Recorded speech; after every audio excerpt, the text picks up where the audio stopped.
Look at this place. 80% of it is buried under ice. It has fewer people than a small town. There are no superhighways, no skyscrapers, no armies marching through its streets. On the surface, Greenland looks like the most forgettable place on the planet. But here's what nobody's telling you. Right now, today, the United States is trying to take control of it. Russia is circling it from the north. China has tried to build airports there. And Denmark, the small European country that technically owns it, is scrambling to hold on. Why? What does a frozen island in the middle of nowhere have that the world's most powerful nations are willing to risk diplomatic crises over? The answer will completely change the way you see a map. Stay with me, because by the end of this video, you'll understand why Greenland isn't just a piece of ice. It may be the most strategically valuable piece of land on Earth. Before anything else, let's talk geography, because this is where everything starts. Greenland sits at the top of the world. And when you look at a globe, not a flat map, a globe, you realize something shocking. Greenland is not tucked away in some corner of the world. It sits directly between three of the most powerful regions on Earth: North America, Europe, and Russia. That means any aircraft, any missile, any naval vessel traveling between these continents passes near Greenland. During the Cold War, military planners called this the North Atlantic Gap, the narrow stretch of ocean between Greenland, Iceland, and the United Kingdom. Whoever controls that gap controls the flow of submarines, warships, and nuclear-armed aircraft between the Atlantic and the Arctic. And here's the thing, the Cold War may be over, but the strategy never changed. In fact, with the Arctic ice melting at record speed, Greenland's position is becoming more valuable, not less.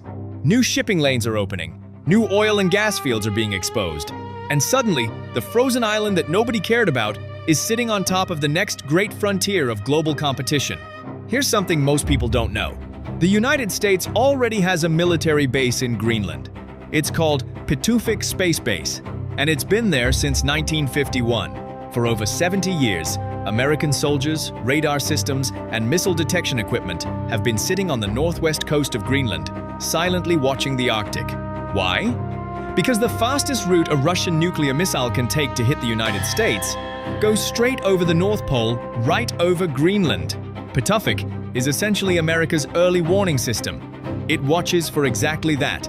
If a missile is ever launched toward the United States from Russia, this base is one of the first places that will see it coming. But it's not just about defense. The base gives the US military eyes on the entire Arctic region, a region that's quickly turning into the next great chessboard of global power. And this is precisely why, in 2019, when Donald Trump reportedly offered to buy Greenland from Denmark, the world laughed. Denmark said it wasn't for sale. But the request wasn't as crazy as it sounded. It was a signal that America knows exactly what Greenland is worth, and it can't afford to lose it. Now let's zoom out. Because the US isn't the only one who's noticed. Russia has been rebuilding Arctic military bases that were abandoned after the Soviet Union collapsed. It has nuclear-powered submarines regularly patrolling Arctic waters. It has reinstated military exercises near the North Pole that haven't happened since the Cold War. Why? Because Russia understands something most Western countries haven't fully woken up to yet. The Arctic is thawing, and as it thaws, a new shipping lane is opening, one that cuts travel time between Europe and Asia by up to 40%. Russia calls it the Northern Sea Route, and it runs directly along Russia's Arctic coastline. Control that route, and you control the future of global trade. But then there's the wild card, China. China is not an Arctic nation. It has no territory up there. But in 2018, it declared itself a near-Arctic state, a term it essentially invented and released an Arctic strategy document outlining plans for a polar Silk Road. It tried to invest in Greenlandic airports. It expressed interest in a naval base. It flooded Arctic research with funding, positioning itself as a stakeholder in a region it has no geographic claim to. Denmark blocked the airport deals. The US pressured them to do so. But the message was clear: China is not leaving the Arctic alone. And caught in the middle of all this, Greenland. Now let's talk about what's actually making everyone so desperate. Greenland is sitting on top of a treasure chest. Beneath the ice lies one of the world's largest deposits of rare earth minerals. The elements you need to build: electric vehicles, smartphones, fighter jets, satellites, and guided missiles. Right now, China controls over 60% of the global supply of these minerals. That gives Beijing enormous leverage over Western economies and militaries. But Greenland could change that equation overnight.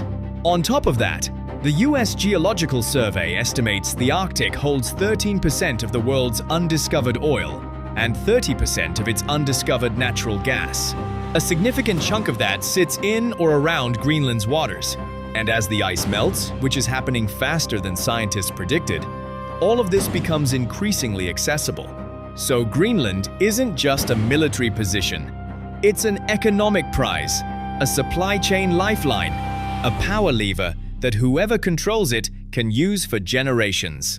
This is why Russia is building bases, why China is throwing money at it, and why America is not letting go. Amid all this geopolitical noise, it's easy to forget there are actual human beings living in Greenland. About 56,000 of them, mostly Inuit, with a deep culture and history that predates any of these empires' ambitions. And here's the twist. The people of Greenland want their independence.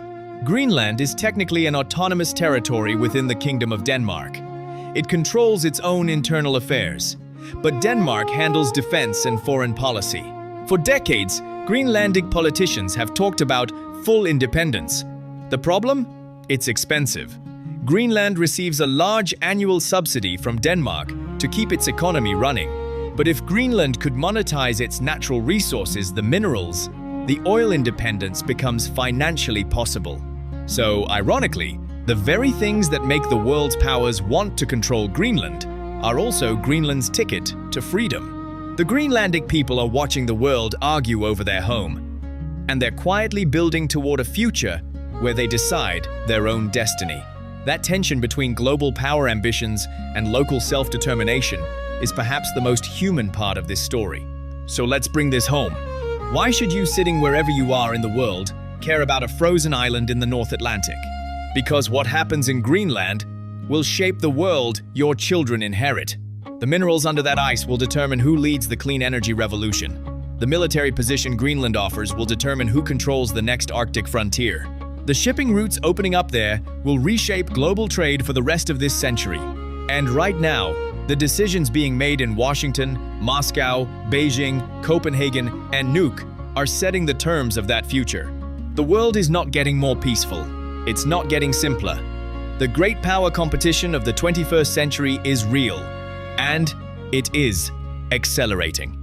And at the center of it, quietly covered in ice, sits an island that most people never think about. Greenland isn't empty. It never was.